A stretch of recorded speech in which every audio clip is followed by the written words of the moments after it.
I swam underwater for 2 whole days and nights. Right when I was about to pass out, I finally broke through the surface. I gasped for air like my life depended on it. But when I turned around, I saw them, James and Bob. They were clinging to a float, pale and barely conscious. I looked around. There were pieces of the plane wreckage, and somehow, 2 kayaks. I dragged them over and pulled the guys aboard. But I didn't feel any relief. We were surrounded by nothing but ocean, not a single sign of land. And this was still a war zone. Our chances of being rescued were nearly zero. James and Bob started to break down. They were sure we were going to die. I checked the survival pack. 2 chocolate bars, 3 bottles of water. Could have been worse. If we rationed it right, we could last maybe 2 weeks. So we started drifting through the Pacific, with no direction and no plan. At night, we curled up in the cold, damp kayak to sleep, but soon, a strange bumping sound woke us up. Sharks. Not just one, several. They circled us over and over. None of us slept that night. Thankfully, they left by morning. At sunrise, I saw a rescue plane flying overhead. Without thinking, I fired a flare. James dumped green dye into the sea,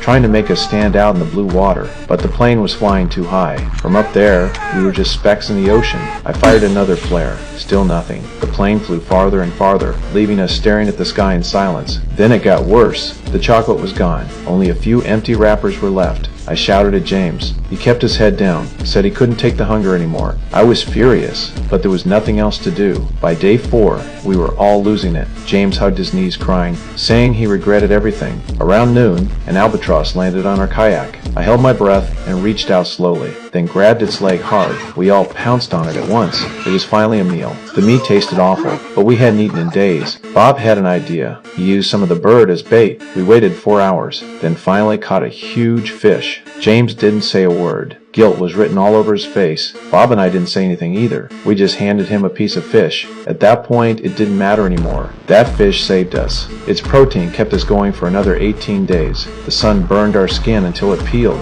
The pain was unbearable. We tried to hide in the shade as best we could. We kept looking at the family photos in our pockets, holding on to those smiles to keep us alive. Then one night, the sea suddenly went silent. Moments later, the storm hit. Waves slammed into us like beasts. We held onto the kayaks for dear life, thinking only one thing: don't die. Maybe God really hurt us. When it was over, we were still alive. Even better, it started raining. We opened our mouths and drank, caught every drop we could. Water was no longer a problem, but we hadn't caught a fish in days, so we came up with a new plan: go after the sharks. I waited for the right moment, then grabbed one by the tail.